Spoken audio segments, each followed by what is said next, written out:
Good afternoon, good evening, good morning. How's everybody doing? Hopefully you're in the right spot. We're here to talk about Radiance Films and their releases for the first 8 months here. I am joined by the Merry Band, or the Four Horsemen, as somebody once called it in one of the comments, something along the time. Here to talk not just about Radiance, but I suppose it'll probably bleed into other film conversations as well. I shall let Elliot start and introduce himself.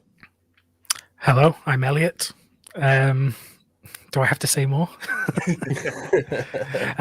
can. I love films, clearly. People might know me from reviewing Blu-rays and stuff on YouTube. But yeah. The backdrop gave that away a little, Elliot, on the liking films thing. Although collecting and watching are two separate hobbies, as we all know. Oh yeah, definitely. For sure. And Sam? Hi, everyone. Thank you so much for organising this, Chris. Really excited to talk about Radiance today. So yeah, my name's Sam. I go by Film Blogger Sam on the World Wide Web, on YouTube and Instagram and things like that. And I just love to talk about my passion, that is film, with like-minded people and sometimes not so like-minded people. And yeah, just discuss what I'm passionate about with people. So yeah, really excited to be here today to talk about a fantastic label, Radiance Films. Cool. And Nathan, who is absolutely feeling top of the world. It's a bit earlier for him in the world, and it's not like you've been setting all over the country and world at the moment, but go ahead. Yeah. Well, yes, I have just got back from the Pacific Northwest in Canada.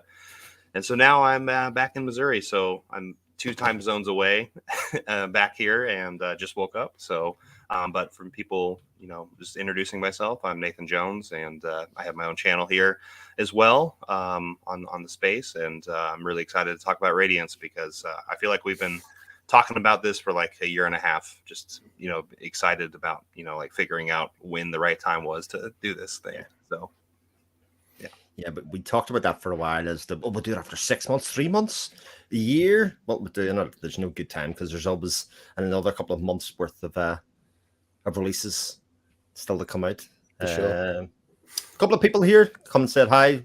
Ronan's here. How we doing? Some guy, Sam, is in the chat as well. And Andre as well. How we doing? Hopefully you can contribute something to what we're all talking about. We're kind of going to do this in a couple of stages. I think we're going to talk about things that we think are good starting points for Radiance. So if somebody hasn't got into Radiance yet, kind of what's a good starting point for this. And Goose is here as well. How we doing? Hello, this afternoon Goose. for Goose to see. He's in the right time zone. Warren's awake. He's already had his coffee. And then we'll talk about some of our personal favorites and then talk about the label, I think, we're in general. So, Nathan, so that you can kind of go to sleep afterwards, I'll let you start off with a film that you think is a good point to start with Radiance. If you haven't got into Radiance or you've been used to other labels or otherwise. Yeah. So I honestly think this was a pretty tough question because I think it could be quite a bit of options here, just in terms of because there's a lot of taste and breadth of kind of what this label covers regardless. So the one that I chose first is from 1976. It's a Swedish film. I wanted to talk about The Man on the Roof. That's, I think, is a pretty good starting point, I think, for just introducing yourself to the types of titles you're going to get into this, because it's a strange one, but it's also, it's a thriller. It's got a really great action sequences, probably out of all of the films that Radiance has put out thus far. I mean, it's probably got the most action. It's got the most budget for action, at least, because of a helicopter, you can probably see. But this is kind of following along the lines of The French Connection, which came out just a couple years prior in the States. So it has a lot of that kind of stuff to it, but I think you get a good mix of a lot of different things in here. You get good dramatic dialogue, you get, good character development, and it's kind of all over the place. And honestly, that's kind of what a lot of the titles in this lineup is. It's, you don't know what to expect with each title, which I think is really great about the entire label in general, is because a lot of these some of them are like classics that a lot of people have heard of, at least if you are in the space of looking at films and through the lens of maybe, auteur, or like you're in the the film space a little bit, you might know some of these titles, but some of them maybe you've seen for the first time. So but yeah, I would definitely recommend The Man on the Roof. It's got a lot of action, got a lot of fun dialogue, it's pretty funny, it's scary, it's pretty much got all these things combined in one, and I think it's a good starting point for anyone who's never touched the label at all. Yeah, I would second that. It wasn't my pick, so that's good, but it was. That's not the right answer. I know it's not. It's not the right answer. So basically, you were close, but no cigar. But for someone who's just woken up and been traveling around the world, I'll give you a pass on that one. But no, I love that film. I thought it was absolutely fantastic. There's some really good. It's got some really not jarring, maybe not the right word, but there's some shifts in tone that I really enjoyed in that film, particularly how the film starts, because for me it felt like a horror giallo-y type film, the way the film starts with its quite shocking opening, and then you get like the police procedural stuff, and then it turns into some sort of like action stakeout sort of blockbustery type film. It's just like really weird transitions in tone, and it just really works really, really well. And yeah, it's a really, really good film to highlight, I think, for people to sample the wares of what Radiance can offer. Yeah, I like that train, like that smorgasbord, I guess, of all those things. Oh, did there. Very, very good. Yeah, have you got a list of like words you need to hit? Is that what you've got down the side of it? Puns and things? If we can have words pop up here, I can just like, and then be very good for me with my tiny American brain right now. Should have had like a bingo card, things that people could have said. I think it's unmistakably European in tone. Like it definitely, even aside from like the decor and the time that it was shot in, it definitely feels European. Not only with the accents either, all that kind of stuff, but in that it's not glitzy and glamorous like the Hollywood movies at the same time would have been. It has like a sense of realism to it that I think really works in its favor, because you're never quite sure where it's going to go then. You know what I mean? As opposed to something like French Connection, where you kind of see the kind of 3-act structure or whatever else is going to go ahead. And this one, you're kind of like, oh, anything could happen. This is interesting. To add on to that a bit more, because obviously we're talking about a Blu-ray label, so we're not just talking about the films, we're also talking about the extras and supplements that come with it. And this is a really good release, particularly because of like, given the context of the Sweden at the time, sort of like post Bergman, sort of the new Swedish cinema and things like that. And the film was quite controversial when it came out. So like Bo Widerberg actually had to record himself like explaining why the opening scene is so violent and sort of justifying his actions and things like that. And that's sort of a nice historical point in cinema and stuff, because it was like screened on television, so like he had to put like a little thing before it aired, so people were sort of like aware of what was going to be coming up for them. So yeah, it was really good. You fan, Elliot?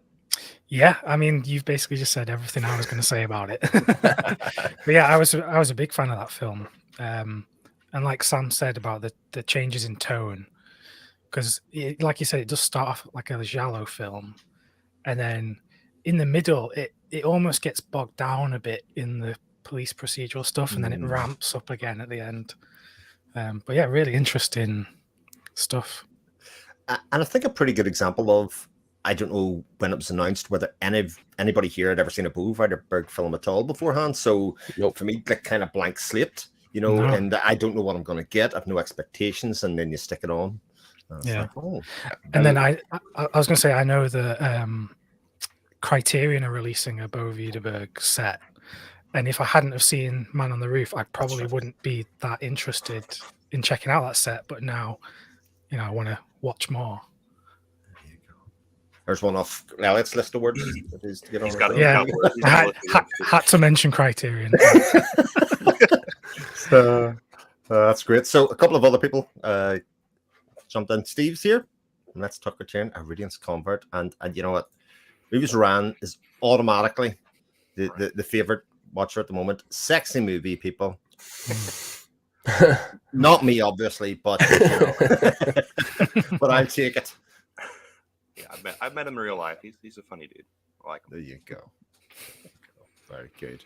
So, Sam, your choice. What is the correct? The correct answer is ding, ding, ding. Well, for me, my correct answer. There's no correct answer here, but for me, I'm gonna have to start with number one. Spine number I knew one. you were going to pick that The one. Working Class Goes to Heaven. Yeah, directed by Elliot Petri, starring the amazing Gian Maria Volonte, and yeah, this is one of my favorite discoveries in recent times for me personally. I absolutely adore this film, and it set a very, very high benchmark for Radiance that obviously in the 20 odd releases they've had so far, it hasn't quite come up to this one. There's been some close ones, but yeah, so the film is something that I would probably I'm gonna name drop Criterion as well, like Elliot. This is something that I would expect the Criterion Collection to be putting out. It's that sort of prestige cinema, in my opinion. But you know, Radiance have done it an absolute beauty here, in my opinion. Absolute beautiful transfer, loads of special features, and the film is basically a story about a factory worker who is very much about, you know, pushing the limits of what he can do to like make himself look better and, you know, be more productive, until one day he has an accident that basically limits his productivity in the factory environment, and how all like unions and sort of striking gets involved. And it's all about, you know, capitalism and you know, workers' rights and things like that in Italy in the 70s. And I was absolutely gripped from start to finish, and you know, Gian Maria Volonte gave just a utterly spellbinding performance in it. And it's it's not too art housey for like people to watch, so it's not like alienating. It's not got like anything that's too surreal or anything, but it's just got some really good editing,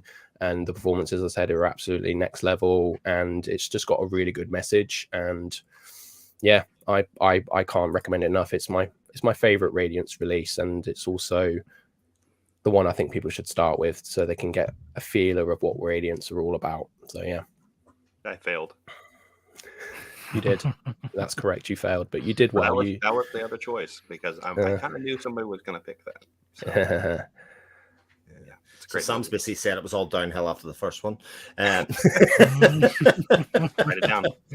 One of the things I think the reason that it is Spine number one is it kind of showcases a lot of what Radiance I think are about, which is very much taking a film and putting it in context. You know, if you think of the extras that are on that disc, of the writing that's in the book, etc., it's a heavily politicized film. You know, it's very much years ahead, kind of Italian cinema in the 70s. A lot of things are going on, but you watch the film and you go, my interest is piqued. And then you dive into the extras and you're like, oh my God, I can't believe there's so much. I have another 25, 30 films to watch now just from watching a couple of extras. You know, it's that kind of rabbit hole that you're getting sent down. Should also mention this film won the Palme d'Or. Oh yes, that's right. Yeah, like it's no small thing. But then, like before it was announced, I hadn't heard of it. It was such a weird thing, because some of these Palme d'Or films, they just like seem not lost, but they just haven't seen the light of day. Some of these films that come from years back, and can't remember. I may be wrong about this. So sorry, Radiance Films, if I do get this wrong. But this might be the first English subtitled release of this on disc. I'm probably wrong about that, because I know it's a premiere on Blu-ray. It's the world English subtitled premiere. So you could not watch this without English subtitles until this film came out.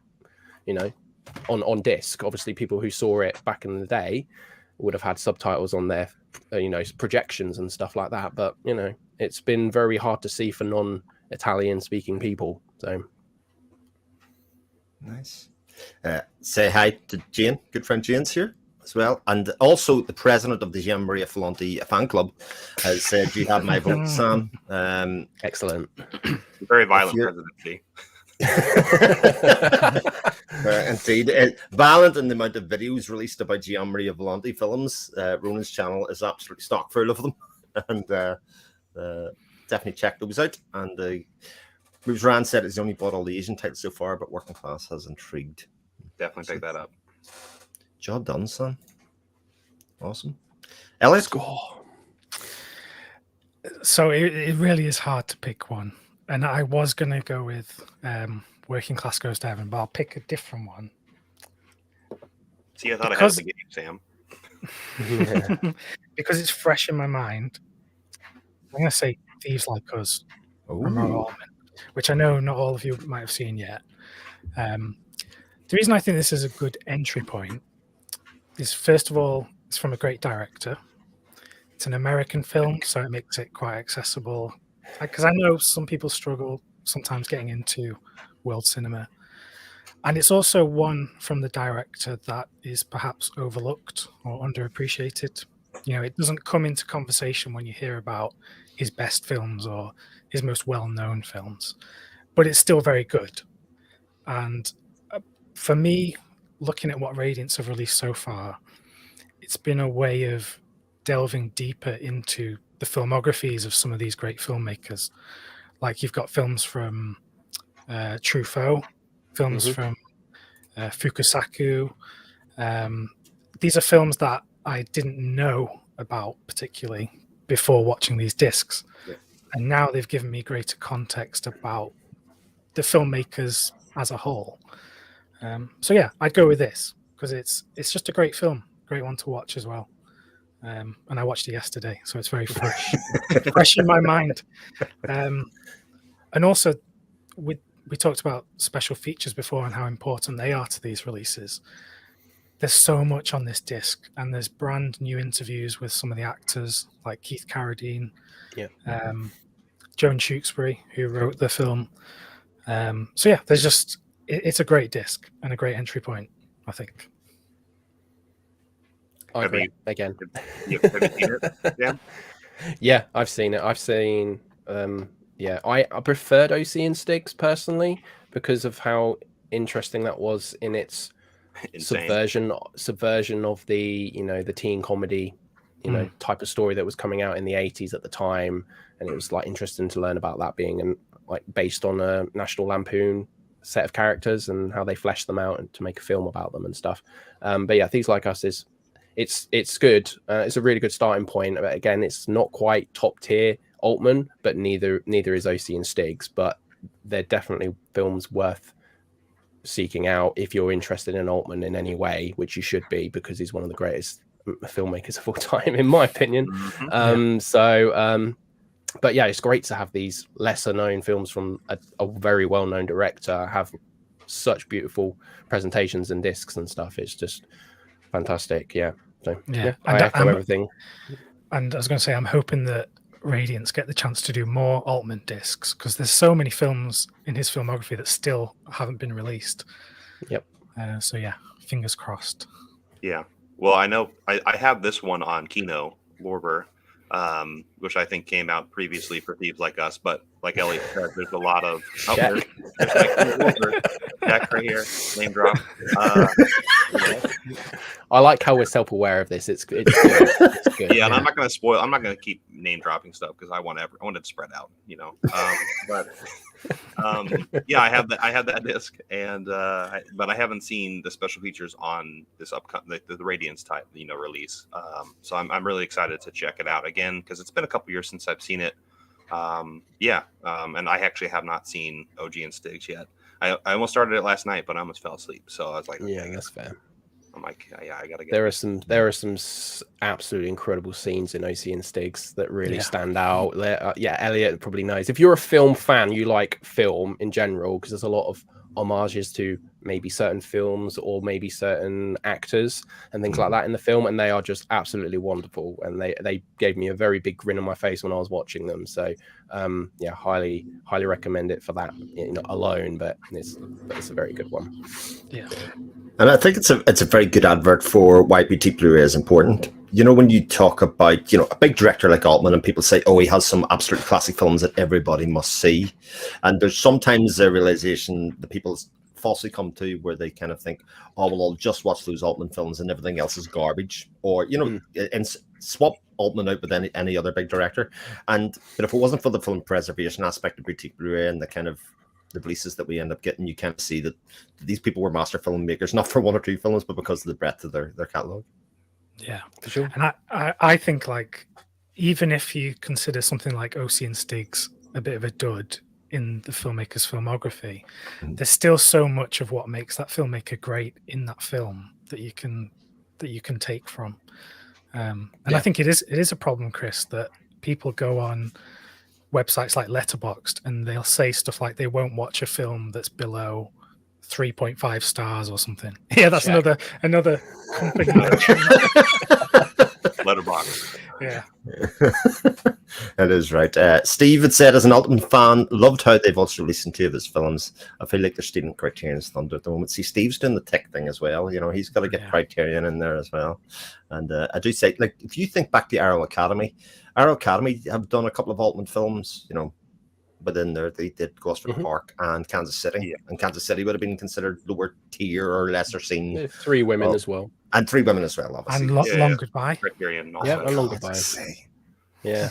Pino Lover also has that. Well, that makes sense because wasn't Fran very much in charge of a lot of those, you know, Arrow Academy titles. So obviously he's probably got a soft spot for Altman and wanted to release basically everything that he's done that he can get his hands on. So it makes sense, and I'm glad he's doing that. And as Elliot said earlier, I hope he's able to pick up a few of those other lesser known, lesser seen Altman films and put them out there for us to see. Yeah. And Tim's here as well. Hey, Tim.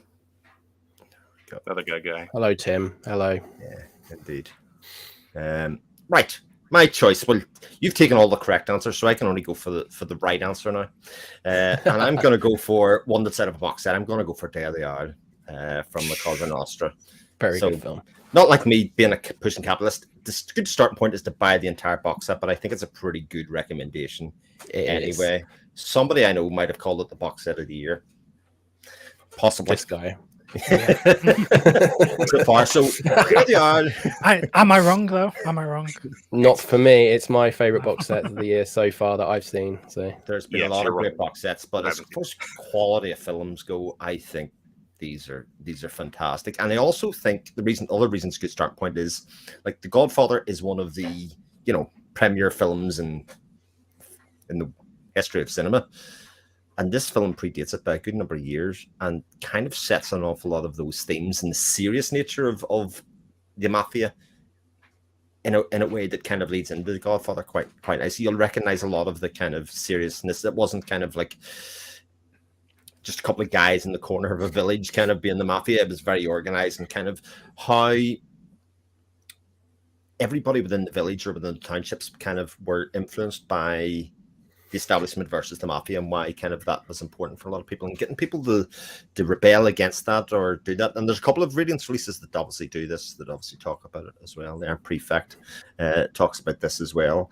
But stuck within that, then you have these great performances of 2 of the real giants of Italian cinema, like Franco Nero and Claudia Cardinal, and a host of others as well, like Lee J. Cobb's in this as well. So good. Brilliant villain. He's so good in it. Yeah, I loved it. It does that kind of likable villain, doesn't he? Yeah. Yeah. And it's crazy hearing him with the dubbed voice. It is. It was a bit jarring to begin with. I was like, I don't understand, but yeah, it's amazing. Yeah. Yeah. So a release that I think a lot of people can get a hold of and kind of identify an awful lot of themes with it, and also see that,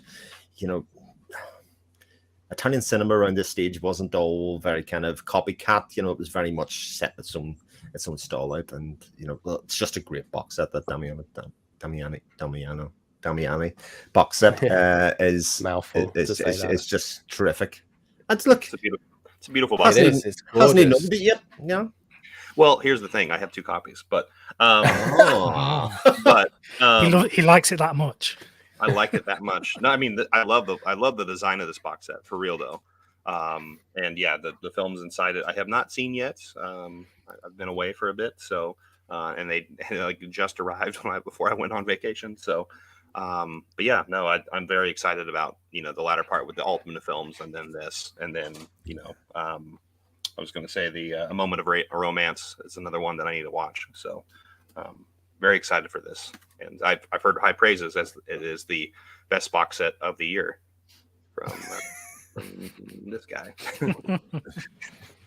Nailed it. Tim's Talks Hockey's said, I keep seeing that box set and tempted to click order, but ordered the Ruben Ostlund Curzon set the other day, and maybe Nick Costa the next choice. Curzon, click. Yeah, indeed. And, box sets are expensive, as we all know, so sometimes it does become a pick and choose which ones you're going to delve into next. Especially, there's nothing worse than buying the box set, kind of being very excited to get it, and then it's sitting on the shelf and sort of half-watch state for most of the year or something, you know. So watching the films is often the joy. Or not even watched at all in the case of some of the I mean, ones that wouldn't be me. Oh. I was going to say, Chris, this I've is really watched all the close films to I home. own. As Nathan is sitting surrounded by a lot of shrink-wrapped. I haven't seen any of these movies. I would have said Italian cinema is the thing that excites most about Radiance. It always blows my mind how many Italian films still haven't seen the light of day, because it feels like there's about 20 announced every month right across the board, and yet here we go. Here's a set of 3 films by one director that you're kind of like, I haven't seen any of these, don't know anything about them, and yet fantastic. Yeah, I was so surprised about the quality, like how good The Day of the Owl was, particularly. I expected it to be good. I mean, I'm very much in sync with Fran's curational taste here with Radiance, which is why I'm enjoying the label so much. But for something like The Working Class Goes to Heaven and The Day of the Owl, it was just, The Day of the Owl just blew my mind, because I was just sat down thinking, I'm going to watch some sort of, I can't say it properly, Poliziotteschi type-ish film about the mafia and stuff. Oh, thank you. That's probably the first time I've ever said it out loud. And then it just blew my socks off. I was just like, it's that sort of thing that I wanted to do, like my own, just a single video on YouTube. But then I didn't have time to write anything or like put my thoughts together. But anyway, really, really, really good. Yeah, cool. And a lot of box set competition out there at the moment. Lars von Trier set, Curzon set, Tech. There you go. I'm glad everybody else is playing along with this. This is great fun. They're also checking off boxes. We should have done like a drinking game and done like a list of things. I'm here. If we do it again, there we go. we'll make it a bit later start time, and then we're going to really. If anything, you can all make me drink. It's 5 o'clock somewhere. I mean, it's not even 5 o'clock here in the UK, but in Italy, though, coincidentally, it is 5 o'clock. There you go. Yeah. And pre-order the Von Trier set, not cheap. There's the byline of all of our hobbies put right there. Okay, so that's our title to start with. On to personal favorites, where we might get some diversification in films that some of us are not as much of a fan of, or otherwise. I'll let Elliot start this time. So a personal favorite that you think you would highlight that maybe isn't a title to start with, but something that you kind of thought, I watched this and thought, this is cool. I mean, I feel like I'm just repeating what we've just said about the Cosa Nostra box set, because That's okay. it is my favorite. Sure. Let me pick something else. I'm going to pick The Bride Wore Black. Ooh. So this is the Truffaut movie. Francois Truffaut very famously loved Alfred Hitchcock and his filmmaking. He did the series of interviews with Hitchcock, which were put in a book form and you can listen to. But this is him really making a Hitchcock movie. It's even got Bernard Herrmann on the score, who did lots of Hitchcock movies. Mm-hmm. But it is still very much a French movie. Very much, you know, sometimes where characters will just stop what they're doing and just start talking about philosophy for no reason. The kind of stuff you wouldn't find in a Hitchcock movie. But I very much enjoy it. And have all of you seen this one, or has anyone? Yep. And a lot of people talk about how it inspired Kill Bill. Yeah, you know, the bride going, the bride going on the revenge, killing spree. But I hadn't seen this before getting this disc, so this is definitely one of my favorites so far. Oh. And Jean Moreau as well. I could watch her in anything. Me too. Yeah. Anything. She's very talented and very beautiful. So, yeah, very good. So yeah, that's my pick. I thought it was interesting watching the extras on it when they were talking about that Truffaut made this as just a vehicle. He needed money in his company. To make money, yeah. Yeah, and I'll just knock out a film with Jean Moreau in it that's kind of very artistically led, and it's still this good. I just think that's kind of amazing. And each of the own little suppose, vignettes of where she kind of approaches each of the men that she's trying to do. Each has their own little flavor, and you get like a sense of some. I'm sure each of us has our own favorite kill or our own favorite setup for it. You know, each can kind of get ownership of that as a viewer. Yeah, I like that a lot. Yeah, I to me, it's one of the. I haven't watched actually very many Truffaut films, which I think is kind of shocking because I know, when you look at, French New Wave, that's one of the first names that pops up. And of course, with 400 Blows and whatnot, I mean, I'm a big fan of the work that I have seen. And so this was a nice surprise seeing it on Radiance, putting out a film like Elliot had said. I think most of us is the first time we've ever seen this movie, right? Yeah. So it was a good one. It was a lot of fun. And that's also the other thing about, just to kind of hit a highlight. I know that's why I was mentioning Winterberg's film at the beginning. I love I'm not going to say smorgasbord, but I just did. I do love twice. Yeah, I'm gonna have a big smorgasbord lunch or breakfast. No, I just really like the all the different genres that this label really kind of touches, and at the same time, it's not all art house. It's it's adjacent or playfully something else. So I like that, and that movie, it's a lot of fun. Yeah. And Jane says, love Hitchcock style films. I'll have to see that one. Yes, it's very much Hitchcock with the kind of femme fatale, I suppose, in a lot of ways, and that Jean Moreau is very much in control in the film, which is awesome. I agree. Okay, Sam, you're up. I go.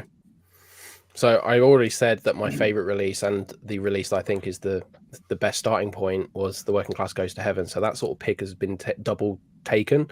But my next favorite release from Radiance is one that seems to be getting less love, and I don't know why.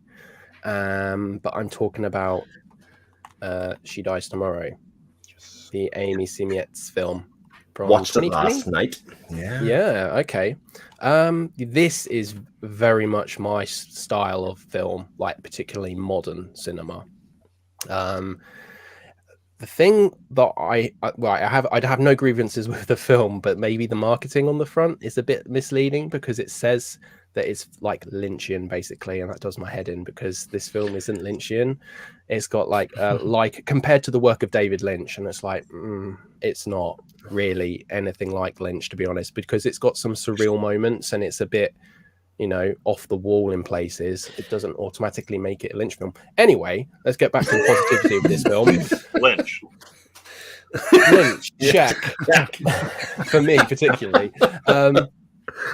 So basic concept of this film is a woman is just utterly convinced that tomorrow she's going to die. She just has this convincing feeling that she's going to die. She doesn't know why, she doesn't know how, she doesn't know what's going to happen, but she just is convinced she's going to die. And she meets some people like a family member or whatever, and they're like, pull yourself together. This woman has had previous issues with alcohol, and she's recently started drinking again, and so you don't know whether she's just obviously not stable. And then people that she comes into contact with then over time then start believing that they're also going to die tomorrow, and it's this whole perpetual cycle and almost like contagion of this feeling, this dread that people feel that they're just going to die. And just my sort of existential dread that I love to watch that somehow gives me some sort of cathartic release. I don't know. I love the style. I love the lighting in this film. The use of music is really interesting. I really like the performances in it. And I just see a lot of people just not really vibing with the film or really they just say it's completely boring. And I completely disagree. I was really transfixed by this film. So it is my second favorite from them, and it's not one I'd recommend because like as a starting point, because it is a little different. It's definitely maybe an acquired taste of sorts. If you do like sort of a lot to interpret in there, like what exactly? No, it's not. derailed my thoughts there. Thanks, pal. Real. Sorry. Yeah, it's just magnificent filmmaking for me. I absolutely. I think this is the date. Is this the debut from this director? No, I don't think it is actually. No, it's not. It's not. But there's some great special features on here as well. And it's a really short. It's a short film. Yeah, I got the original, the new commissioned art. I think this is. But yeah, this is. I think Fran knew that he was maybe taking more of a risk with this release because it was limited to 2,000 copies instead of the typical 3,000 copies that we're accustomed to for like these general limited editions. That's at least that's my thoughts or assumptions on that, because it is a little bit more. It's a newer film, so it's only 3 years old at this point, and just the way the film plays out is not going to be to everyone's cup of tea, but it spoke to me. It's very much the sort of thing that I had no idea about until it was released or announced by Radiance, and then when I read the synopsis and it was the bit that said David Lynch, I was like, oh, is this actually a film that's like inspired by Lynch? But it's not. But that, regardless of that, it's still my second favorite thing that Radiance have put out, and my personal favorite aside from Working Class from the label so far. It's sort of a film that creeps up on you. I think I watched the first 20 minutes going, what is this? Is everybody just miserable? Or is this going to be like pure misery fest for an hour and 20, whatever it is? And it's an hour and 25, yeah. An hour and 25. And this idea that she's convinced she's going to die and everybody else is trying to pull her out of it, and how that kind of develops. And really what the film is then about. When you start to dive through the extras and then look to see what they did with color and how intentional everything is within the filmmaking process, it's kind of fascinating. Definitely, this is one of those films where even if you enjoyed it, but you were like, oh, I would really like to delve more into like what aspects of this I enjoyed, because it's very difficult for yourself to decipher why you like something. I know that is the case for me. I'll just like, I really love that. I don't know why. I can't. Some films you can break down like, this is the reasons I like this film, but there's other films that have like abstractness to them. You're like, I can't tell you why I liked it. I just did. But then the special features on here, there's like a video essay, and it is superb at breaking down various elements and its influences and things that have influenced it, and it's just very, very good. One of the best sort of special features from that I've seen on a Radiance disc that really helped to elaborate on the film and like really enriches the experience of watching it. So also, Goose Sorry, Goose enjoyed the existential dread in it quite a lot as well. Sorry, go ahead. Good. Well, I was going to say, I mean, this is the most recent film in like this entire lineup. Like it's the most recent because it came out in 2020, which was actually made. I think the making of this film also was really interesting, that you see in that special feature just right at the start of COVID. Check. Demonetization. All the money we were going to make, Nathan, is gone. Sorry. I know YouTube is looking specifically for that word. So, I thought it was fascinating because this concept was already kind of bubbling in her head before this even started. And I think that's a really weird, like real world, like translations, like, oh shoot, well, I was thinking of this concept anyway. I'm going to make a film on it. It just kind of, I feel like it doubled the effectiveness of this film. And I don't know. I just really loved the making of this. And I, just like Sam, I echo kind of, this is one of my favorite releases of, all of them. Because once again, I actually probably can't explain too well why I like it, but it hits all the modern horror that I really enjoy quite a bit. And to answer Steve's question, does the US get the same releases as the UK? Yeah, we do get the same releases. I just reversed the cover because all of the titles have reversible artwork. So, and for me, I actually like the original artwork on that one. So I just pick and choose. But I think the only difference here is the regions. So, of course, this one's a region B that I have because I bought it directly from Radiance. But you'd get the region A if you ordered it through MVD, I think is where you get it. So yeah, that's the only really differences there are. There's really not any differences between the US and the UK in terms of types of things you're going to get, unless I'm mistaken. Anyone have any insight on that? There are exclusives, right? Yes. So there are region B exclusives. So if you're in the US, there are some that are both region A and B, but there are some things that are only being released in UK basically. So if you subscribed in the US, you'd only be getting the stuff that is released for region A. But obviously if you're region free and you can import discs and things like that, so you can get them all. But if you're only your native region, there's only a certain amount of releases you'll be able to get. There's not too many that have been missed out, but I guess it's licensing issues. So there's only a few of them that are region B only. Now, I could be wrong about this, but you mentioned the 2,000 number. I think the ones that are all region are 2,000 America, 2,000 UK, or 2,000 Europe, and the exclusive ones are 3,000. Okay.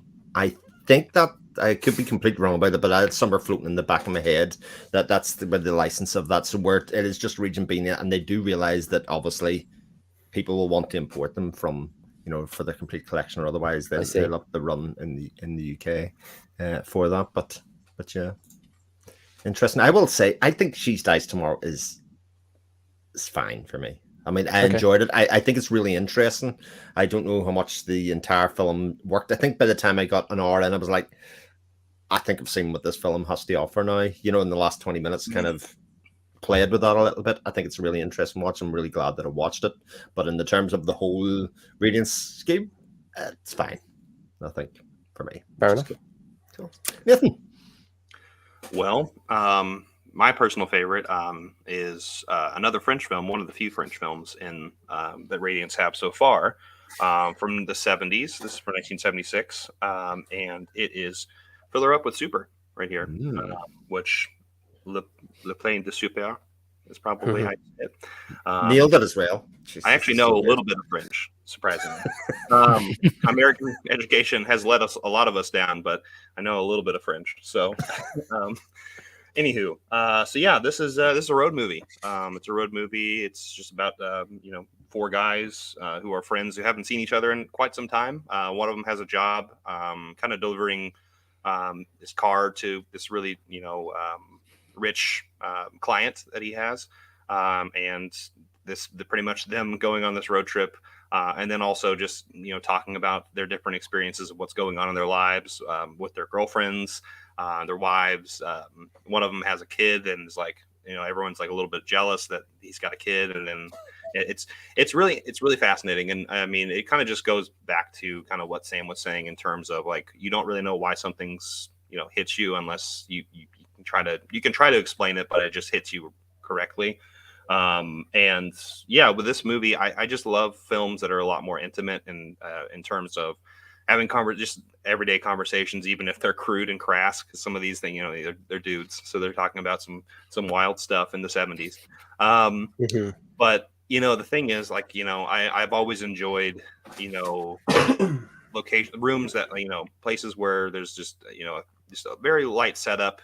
I mean, you see a lot of locales in this, but for the most part, it's all in the car. And it's just a film that really just, had me, glued to the screen, just because I'm just fascinated by the conversation, even if there wasn't much going on, because I mean, that's how I just kind of view life anyway. So there's a bunch of just conversations and in whatever moment in time. So not to get philosophical. So, yeah, but I don't know how everyone else thinks of this film, but it really struck me like as one of my favorites. So in a way, us four are like the four guys in the film, just dudes hanging out.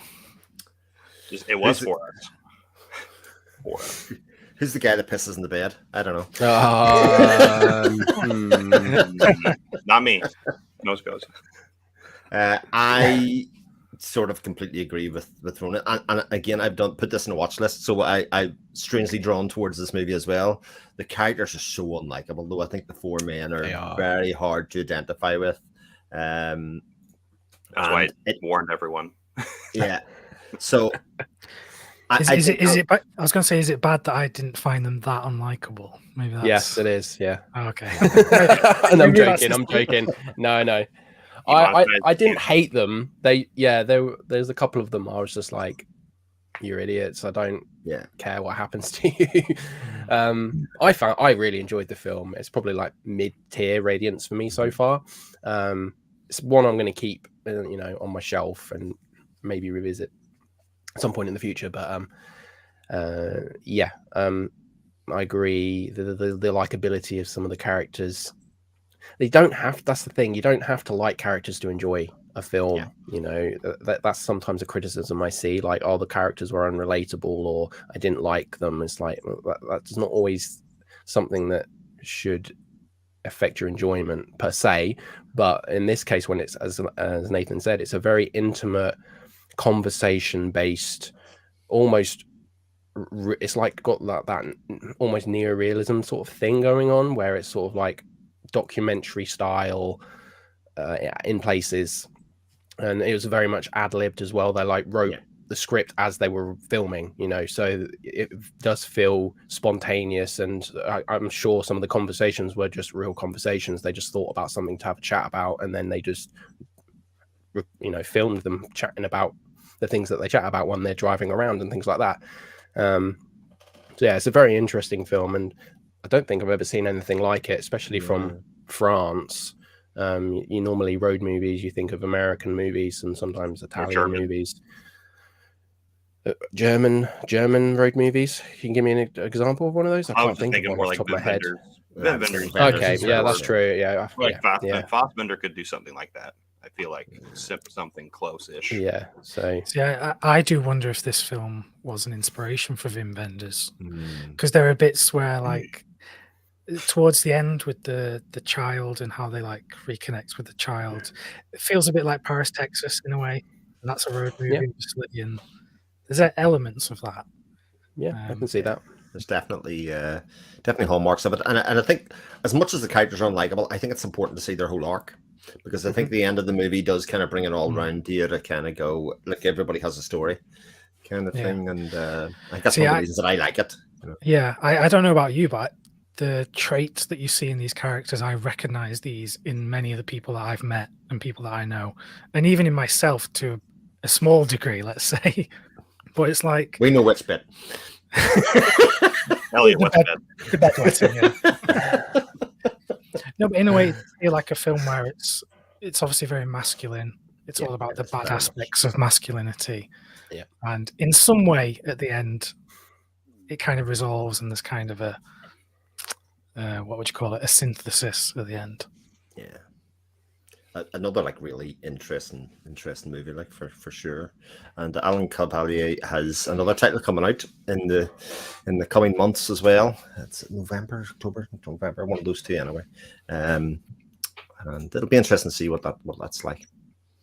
Nice. We'll get a run of them. Okay, my choice.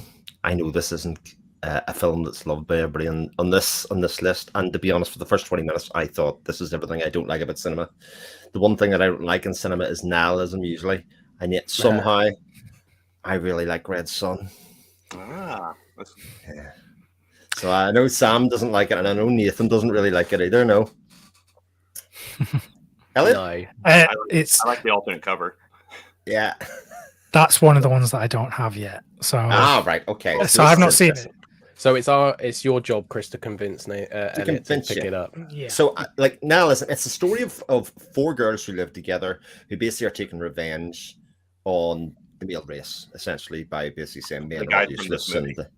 Yeah. Yeah, that's basically true. It's basically looking at that prequel, archetype. Look at that archetype of male and kind of going, "These are no good for us." So they have a rule where after 5 days they have to murder the male, regardless of whether they like them, don't like them, or otherwise, and it's like a pact that they have. And on the face of it, that's totally not that type of movie that I like. It's just like for no good reason. That's the sort of movie I do like, but for some reason I just didn't like the execution. So you can go back to you now. So if this film was to be made today, this would be a comic book movie.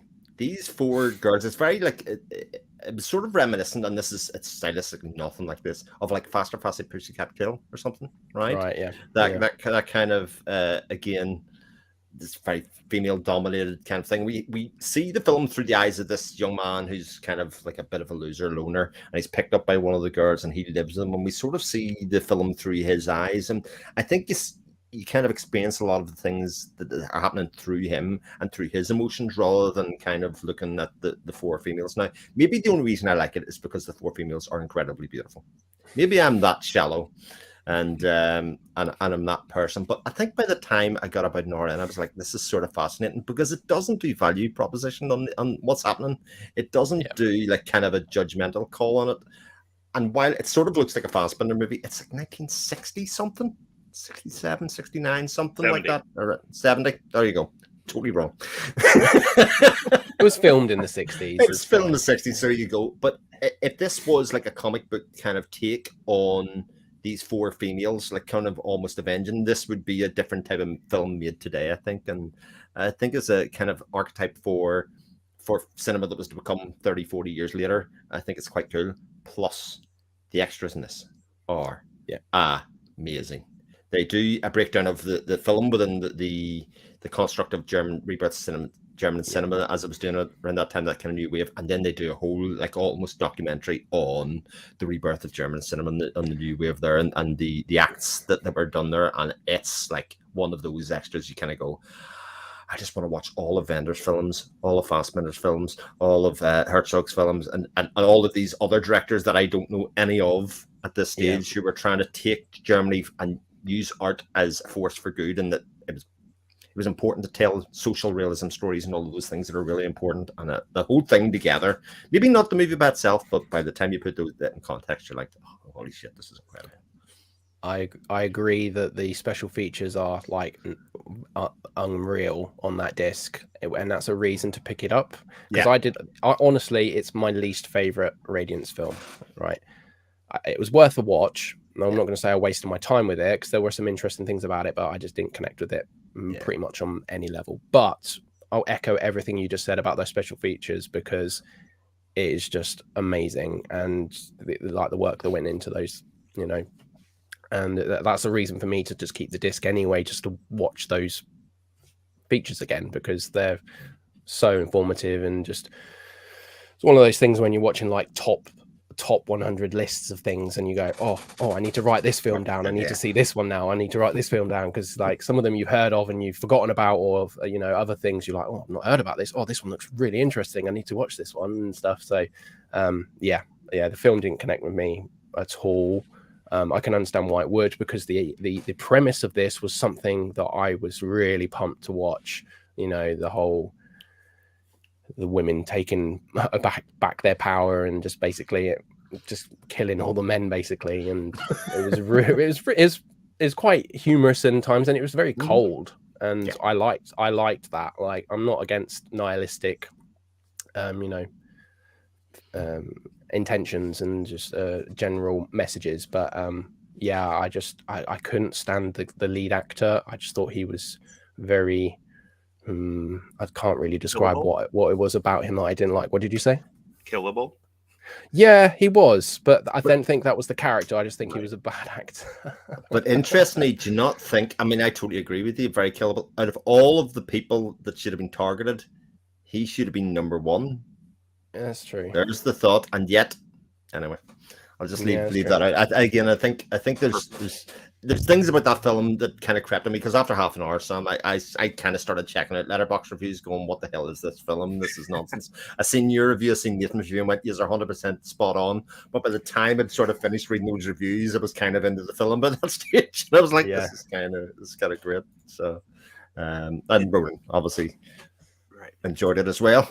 There'll definitely be fans. There'll definitely be people out there who will really enjoy this film. It's definitely got a place, and it's in cinema history, particularly German cinema history. So it's definitely worth one seeking out if you're interested. Yeah, just didn't connect with me personally. Yeah, that's cool. I would add to the fact that this, I feel like, because of it, made in the 60s, came out like 1970, and it was kind of really the start of that new German cinema at that time. there's a lot of French New Wave like influence, and at least that's what I see. At least more Godard type of style. At least later Godard, of course. Weekend and whatnot. I see some of those elements too, and that might. And I'm not a huge on that, so maybe that's where my mind connected to it a little bit, where it seemed kind of random. But then again, I just talked about a random road movie, so what do I know? But an interesting point that you'll watch some films and not connect with them, and other ones you will connect with. And but like Sam said a while ago, you're not quite sure always why it worked for you, why it didn't work for you, or why something didn't work for you when you feel like it should have. Like that's one of the things that's so interesting about cinema. Yeah. So I agree. Go check it out, Elliot. Yeah, definitely will. Yeah, do. So we're going to move on to just a general discussion of Radiance. I sort of posed a question to the fellas yesterday, I think it was, to kind of say, like, what label do you think Radiance is most like in terms of, if you look at the all the labels that we have around the world, small labels, big labels, which one's the most kind of doing on? Is it doing its own thing, or what's the idea?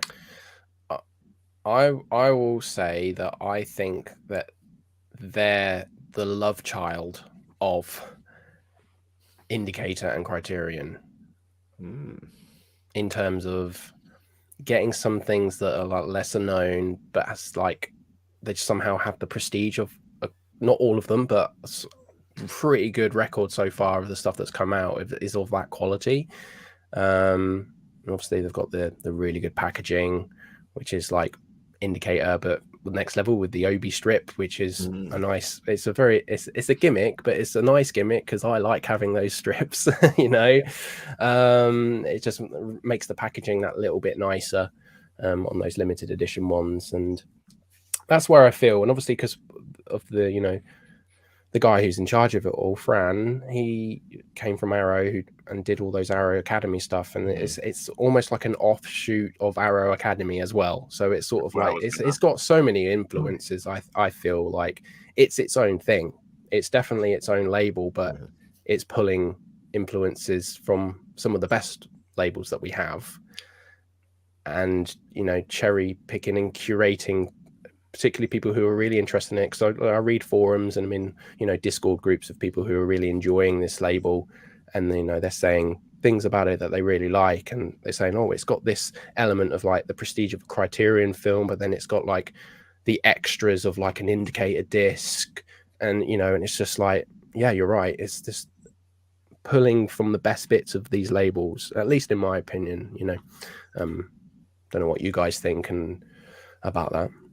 Similar thoughts, honestly. I didn't think of it in terms of special features. It's with the Indicator stuff. I mean, Criterion, I think, is probably the most obvious thing that a lot of people probably see just from the world cinema perspective, because of just the focus on kind of like I think a lot of the other labels are good at what they do, of course, but I think that's the one that struck my mind. And then the other one was, of course, Arrow Academy, because that's where he came from.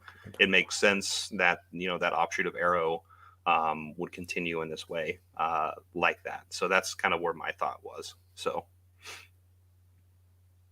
Yeah, I think it's interesting that obviously Arrow Academy was put together. It was obviously Fran's idea at the time. And it probably never sold as well as, Arrow Video did, and therefore never got really taken off. Whereas kind of being able to do his own thing, it can be the brand of the label itself. Very much people who are interested in niche cinema from around the world. Although I think there is a thing to say that we have most of the releases come from a couple of countries so far at the moment. I think Fran's talked about that himself, that it's something that he'd like to change. But the films that were available at the start when he started off, the ones to buy, etc., were kind of French, Italian, Japanese, and American, by and large. And you can start to see it sort of changing over the next while. Steve had said he'd go for BFI Criterion, and one said, some titles feel like flip side releases, which is interesting. And second run in terms of choice of cinema. The bit that I find them a bit different is in the extras and the booklets. they have a love for the visual essay and for the documentary style, and on nearly every release, to put it in some sort of film context that I don't think I see an awful lot in a lot of other. Now that's very hard to do because obviously Criterion's nearly 1,200 spines. You know what I mean? At a certain point, you've kind of told those stories that are within there, but I think there's an intention to place a lot of these films within context or within kind of cinema history. So you have a German film here, you can kind of set up another 40, 50 releases in German cinema here by the use of a documentary or a visual essay inside the first release, and I think there's and get people jazzed about that, because I think it's kind of very subtle marketing, if you know what I mean. You look to your crowd, you sell one release, and you kind of get them to watch an extra, and they're like, oh man, I could do another 5 of these films, and then all of a sudden they come out sometime along the future, and you're like, I'm in. Yeah, I think that the video essay is one of my favorite special features if it's done really well, because they're really engaging, and you get the graphics and the film clips, and then someone's like basically like reading or narrating over the top with a bit like a written essay and stuff, and they're really well thought out, and there's a real art to making a really good video essay, I think.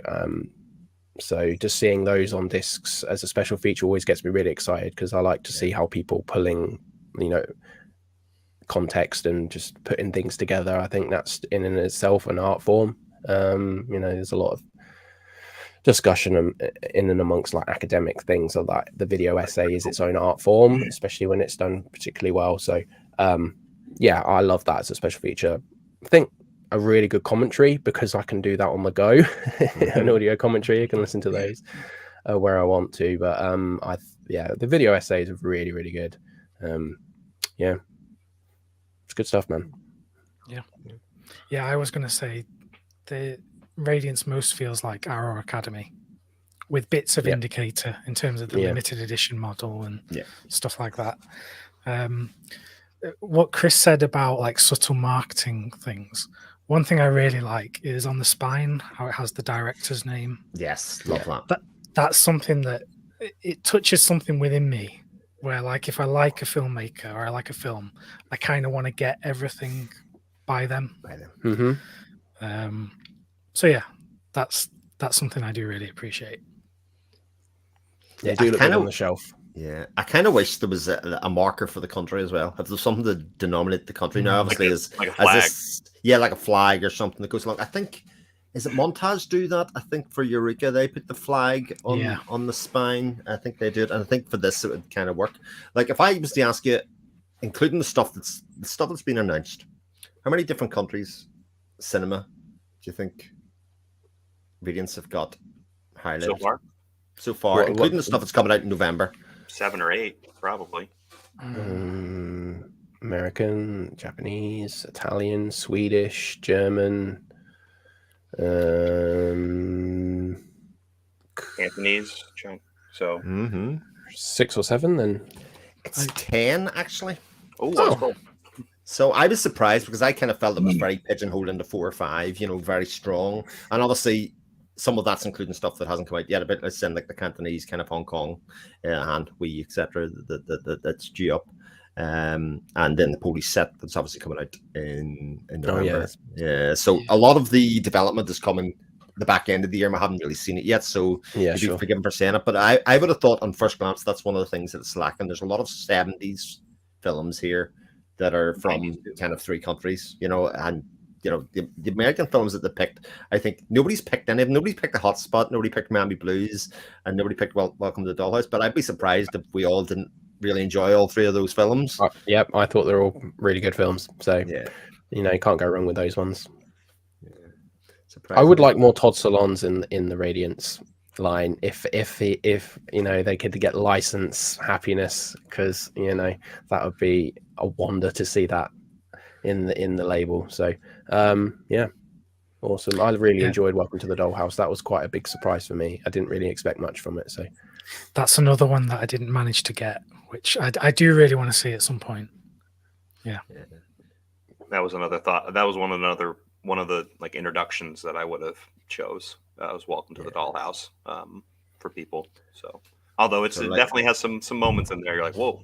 So I found that film very funny, and that may tells, you know, if you've seen the film and you didn't find it funny because of various reasons, you're thinking, how can you laugh at such, you know, horribly tragic things that are played, that seemingly played straight, and you're like, I don't think they are. I think it's pointing it's at definitely black comedy for sure. it's very like pitch black, like it's brutal in places.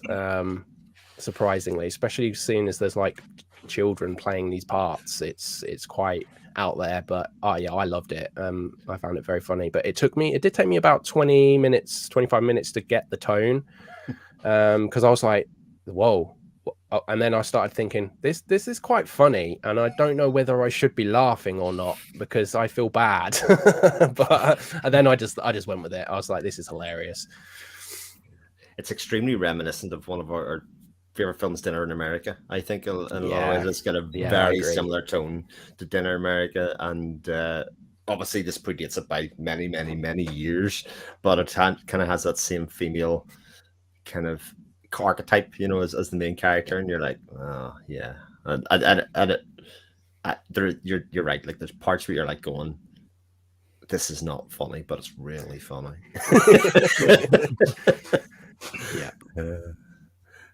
Goose had said, I was curious if anybody would choose Welcome to the Dollhouse, such an interesting and dark film which nails what it's like to be that age and the middle child. It's kind of so funny, the relationship with the younger sister. I just think that's so hilarious. As she gets on, Random Canal asks about the Raro video Blu-rays, which you called actually to some degree, Sam, in our chat. Remember they did the tease. Yeah, and you called what the first release is going to be. But I think in general, the kind of idea that they're following the partner label model, they're using their distribution to let other labels kind of piggyback on that. I assume we all have at least one of the partner label titles. Yeah. So it's working. No, I don't have any of them. You don't have any? Are you getting the rare ones? Yeah, I've got the Night of the Devils already pre-order. Yeah, because I had a feeling it was going to be that. So just based on the year and the what is it, the country that it was coming from, and just the fact that it's just been rumored to come out at some point. Yeah, I'm excited for some of their horror stuff coming up, particularly Evil Messiah.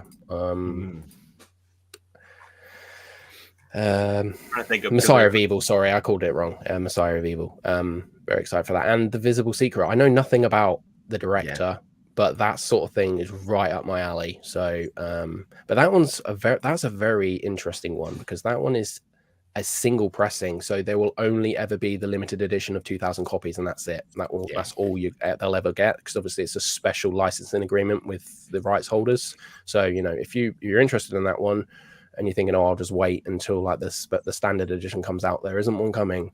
It's a special agreement to only have those 2,000 copies pressed. So, you know, jump on it while you can. Definitely. I was going to say, I have some Fun City editions, but I know that Vinegar Syndrome also had them as a partner in the States. So yes. Yeah, so that's some of the ones I have. I have Cutter's Way from Vinegar Syndrome. Cutter's Way is so good. I haven't seen it. And Married to the Mob is really good as well. Yeah, Married to the Mob is good. Yeah. And Walking the Edge is the other one. Ronan did I suppose I do. I do have those. I've just got I got the actual ones from Vinegar Syndrome. I've just not bought them through Radiance. I think it is interesting that it gives an avenue or a possibility for some of those Vinegar Syndrome partner labels to kind of appear over here without us having to import them, because I've got Altered Innocence and Canadian International Pictures that are here as well. Although only one from each of them, Arabato and Buster Strikes Again, or Buster Rides Again. Yeah, that's right. Yeah. The one that I would highlight, and please God they would do some more, is Maui Films. The Man Marked for Death 20 years later is such a brilliant documentary film. Okay, what was that one about?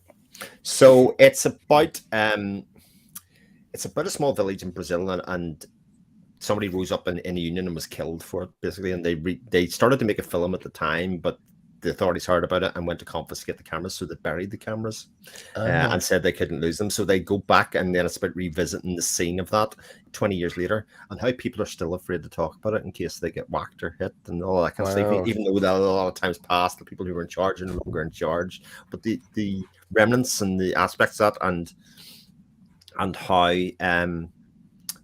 how his wife and the family and all that was affected by the death of that man. So yeah, interesting.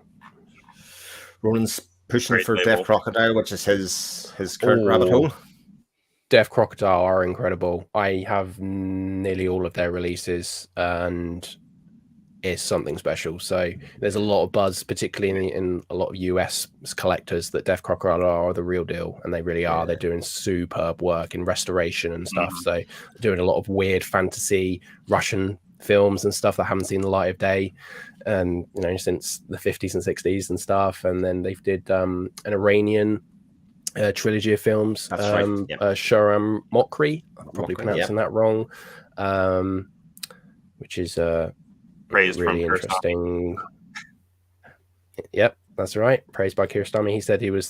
Kiarostami said he was like basically the shining light of Iranian cinema before he died. So really interesting. And some weird. I watched a film recently, Son of the Stars, which is like a Romanian animated film from the 80s, which is like a combination of Star Wars and Tarzan and just anything that's like 80s pop culture basically, but makes it into this really weird robotically narrated space saga thing that's just bizarre and surreal, and probably works better when you're on hallucinogenics, I'd imagine. I mean, but it's really fascinating, and the work they put into it is just next level. So Deaf Crocodile, if they ever come into the UK, collectors over here should really pay attention to them. There you go. Sam giving pro tips for cinema watching. The other thing that I think they've done that's a bit different has been the bundles, obviously. I bought one of the bundles. I don't know, hand up. Everybody else buy one of the bundles? Oh, yeah. Yeah. Yeah, I bought the June to December pack subscriber. Yeah. Same. Do you feel like it's been worth it? Do you think it's been a good way to pay for your stuff, even though you don't know what's coming? Yep. Yeah. It's fine. I've been, as I said, there's only... Well, I haven't spoke about it yet. We haven't spoke about it on this stream, but there's obviously I didn't like the red sign, but I'm going to keep that disc anyway because I love the special features. It's worth keeping the disc for that, and maybe one day I'll revisit the film and have a different opinion on it. But I just can't see myself watching it anytime soon. But it's one of those rare instances where the extras is so good that it's worth keeping just for that. And A Woman Kills I wasn't huge on. It was very interesting. Part of like film education is how I would call it, like just seeing where this time period this film came out and all its intricacies with like socio-political issues and things like that. Just didn't very much like the form or the execution of the film very much. And I could probably have all the discs because I have everything they've released so far. Radiance, it's probably the only disc I'm probably going to part with because I just didn't like it very much. Before you do, it has an extra that is spectacular as well. Okay. It's the one where it talks about how, when he was making that film, etc., it was around the time that Godard was blowing up, and especially his political films, and around the time when people were looking for anything of that nature that had been made. People couldn't make new ones, so they were looking for pre-existing films, and that's kind of how he sustained that film. But it then went unseen for like 50 years until people were like invited to special screenings and stuff. So that's right. I think that extra is amazing. Like the story of that film's much more interesting than the film itself, probably. Yeah, I agree. I have seen all the extras. I just couldn't remember what it was. Yeah, because it was hadn't had distribution for 40 plus years or something like that. So like it's this film sat and no one would see it because no one would touch it because of everything that was going on in France at the time. And then it just got it was so far removed. People were just like, why would we do anything with this film now? Interesting, but not one I'm probably ever going to revisit, unfortunately. But so far, like one disc out of 20 plus releases that's a really good, hit rate for me so far. So it just goes to show how in sync my personal taste is with what Fran is doing at the moment. So, yeah. I echo the same thing, Sam. Those are the only two that 1.5, I guess. Mm. Yeah, because Road to San, I do really enjoy aspects. Like more and more I think about it, I'm starting to like it more. But yeah, it's really just those two are the only ones that really don't mesh with me as much. But yeah, I'm completely excited, like happy that I went in blind, as as you do with a giant bundle that has yet to be announced things. But I know coming down the line with the titles we have for like October and November, I'm like, wow, okay, I'm in. I haven't seen these, but I'm in. So yeah, Very excited. What would everybody like to see going in the next year? What do you think there's not enough of, or they would like to see development in? I know what I'd like to see. I don't know. It seems to be quite a big not resurgence, but a lot of it on the market at the minute, like the Yakuza type things. But something like, because obviously Yakuza Graveyard's amazing, Big Time Gambling Boss is amazing, but I think there's a film by Seijun Suzuki called Tattooed Life that came out in '66. The director of Branded to Kill, Tokyo Drifter. Yeah, exactly. Yeah, films that are in the Criterion Collection. And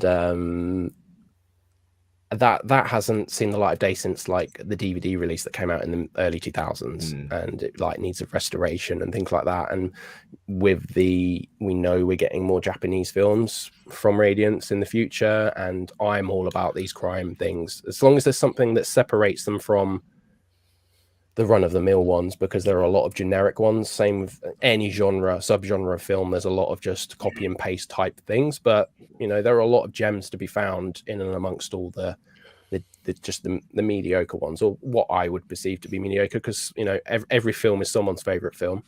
But something like that, something that's, I love Japanese cinema. I love Japanese crime, Yakuza type stuff, and to see something like that from a named director that hasn't really seen the light of day and across any of the boutique Blu-ray labels at the moment, I think would be a good fit for Radiance. So if Fran does announce that in the years to come, you heard it here first that I wanted it to come. So something like that. Anything horror, because I'm a huge horror nerd, so any horror from around the world that's like underseen, that needs a good restoration or something like that, I'm all for. So yeah, horror and Japanese crime films for me.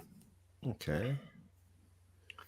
For me, I'd like to see, because I think it's because it's a major blind spot, I think, just in general for a lot of just boutique labels in general, but in cinema maybe too. But I would love to see more like South American and African titles. I mean, obviously, I know there's a few that are out there, but I just I find it fascinating to see the films that I have seen from those countries, like Tukibuki, of course, from Africa, or something even like when I went over to the UK. I know it's more recent, but I'm blanking on the name, and it's from I'm talking about Bacurau. Yeah, things along those lines. I would love to see more of that focus on the Central and South American or even African titles, which I think that's a criticism probably for all of the labels. But obviously I'm sure there's film rights issues. I'm sure there's there's probably a lot of red flags, red tape. That's what I'm trying to think of. Cool. What about you, Elliot? I think both of you made really good points, and I'd agree with that. In terms of Portuguese cinema, there's stuff by like Raul Ruiz. I don't know if you know him. There's a lot of stuff that hasn't been released from Ruiz on Blu-ray at all. Some of it has in America. Definitely like Eastern European cinema, and I know that Second Run does a lot of good stuff there. But I'm really excited for the Polish stuff that's being released, because I've been loving the Eureka Andrzej Żuławski set last week or so. It's so good. So just Can't wait to get my hands on that. More like Eastern European cinema would be good. And then I talked a bit about this to Fran, but it probably won't happen, is a lot of Indian cinema, Bollywood cinema. Okay. Just because he was saying that the agreements are so hard to make because they don't really have much dealings with the West in terms of distributing films. But there's a lot of great like Tamil films that haven't seen release here. You can watch a lot of them on like Amazon Prime and stuff, but we don't. Yeah, it's not the same, and we want some special features. Yeah. So yeah. Mine would have been South American as well, I have to say. There's a lot of that. Like if I think of like, the Crucius Martel stuff is such limited distribution in Region B. You know, the stuff that we get is so little. Even modern French cinema, I just see does not appear. Like there's the amount of Olivier Assayas films that have never been released with English subtitles is phenomenal. They obviously exist because they've been on Mubi, etc., but there's no distribution of them. Things like non-fiction, swimming pool, etc.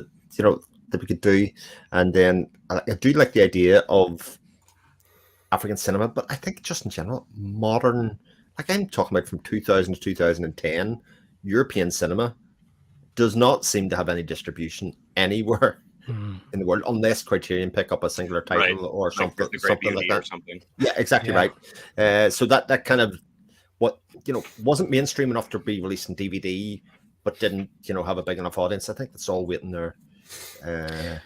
If you go back and look at like all the films that have entered competition at Cannes Film Festival for the past 10, 15 years, there's so many films I've never even heard of that you just can't even find on a DVD. At all. So there's so much stuff there that, is just lying around. Yep. Which I know Criterion's finally having that sub-label that they're doing. I think will focus more on that type of release, more modern, Cannes films or something like that. But I'd like to see it from Radiance, Yeah, I just kind of worry about that because that contemporary label seems to be like films that release now. You know what I mean? That are getting picked up. The likes of like Picture House would do here, or Curzon would do here. They're going to get the release there. But I don't think, like as Elliot says, that list of films, of really famed films that have never seen the light of day, and obviously, the companies are holding on to because they think they'll do something with them someday, but they really could be getting licensed out to somebody else. Like a Thelma and Louise can make it under Criterion. Some of these films can make it. Yeah. Here. I wonder if that has something to do with just the landscape of how a lot of streaming has become, and just how they have like they may have a I'm just thinking of like Roma that has like a Netflix specific thing. I kind of wonder about that in terms of like licensing to streaming services, or if they're even allowed to have physical media release of it, or even if they think it's financially worth it, right? Well, for the most part, for studios, it's not, right? Right. I think that's the thing in the grand scheme of things is there's just not. It's a drop in the ocean in terms of profits for them, So it's the people that are actually in these studios or companies that are doing it. They're doing it out of the love for the film, and they want best possible quality, distribution of these things to be in people who will appreciate them. Because obviously we've seen in recent news that Disney are cutting all physical media releases in Australia, and who's to say where's next? That's not to say that the other countries and regions are it's not gonna happen to them in the future. So You don't see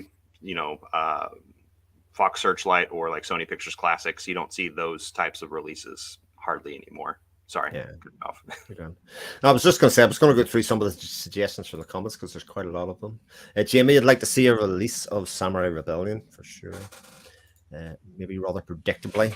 John Seals, apparently, for Solid Ronin. I can't really think of him. Elliot featuring Monticelli, he would be great. Steve Macker, like more Romanian directors. The only one I can think of is Monju. Is that Romanian? Yeah. Someone should re-release Mafia Girls. Superb. Triple X and Serena's first film. Also expensive tastes. Needs a proper release from Zami there. I kind of felt this after watching Red Sun. More German titles getting into the Christian Petzold. Shocked at the lack of availability of his films and not even a Blu-ray at all would be great additions. I think that this sort of setting that up a bit like we were saying, a bit like the Todd Salons. You watch the extras of Todd Salons and it very much links into all of the rest of his filmography and kind of sets up, here, we could do this one next year, we could do this one the year afterwards. And then finally Jamie says, Julia by Tilda Swinton would make a great Radiance release, only available DVD at the moment. Yeah. I can think of like any number of... Basically, the entire Curzon Artificial Eye catalog could be redone with extras. Like a lot of those are just such brilliant films that are getting repackaged. I think by director. You know, the Osland set obviously as those releases have come out previously, you know, in single discs, etc. But that's that. So I think that's us for the stream, guys. Been Great a lot fun, of fun. though. Yeah, awake now. You're awake now. Hey. Yes. Awake. I just So- woke up. Yes, is probably about to start a 3-hour live stream on his channel straight after this, given how it goes. And you know, aside from that, you can catch us all on each our own channels. I'll just in case anybody's not sure. You've got the names of the people there, obviously Film Blogger San, and then Boutique Blu-rays with Elliot Coen, and specifically Blu-rays. with Nathan Jones. Specifically. Took a little idea from Specifically. Elliot and wanted to be a little bit more specific. Just be a bit more specific, indeed. And you can catch out their channels, all of the great content that those guys do. And thanks everybody else for coming into the chat, making it so interactive and actually getting a bit of fun and playing along with the tick box game that we didn't. No, We're gonna not have to previously conceived or anything. Came up on the spot. That's just great. Yeah. We'll Next do the time. bingo card Improvisation. for next time. I was gonna say I'll bring some beer for my morning, I suppose. Yeah. And we'll make it later. We'll make it later for Nathan so that We should can drink. I was going to say something else. we should do a Radiance quiz at some point. Oh yeah. Yes, we should. That We should that'd just be do a fun. quiz in general, but Just yeah, to- a Radiance quiz will be fantastic. Elliot just maybe volunteered once- to make a quiz. There we go. There we go. This stream has just ended on a very In wait. January, Want to to win celebrate every quiz. the new year coming in, we'll have a whole year's worth of Radiance releases and we'll do a quiz. Because it went so well when I did that last time. People It's just so shouting well. out answers in the chat. But it's the taking part that's the fun. It's not like there was actually a prize, you know, aside from the kind of I'm a genius or I know nothing about Oh, no, cinema. there As was- game. There was a cash prize. There was Oh, was there? £1,000. We didn't yeah. talk about it on, Oh, on yeah. camera. Yeah, did you not know that? Yeah. I would have prepared harder. Oh well, there you go. Thanks very much for coming along, and we'll speak to you again soon. Take care. All the best. Bye. See Bye. you guys.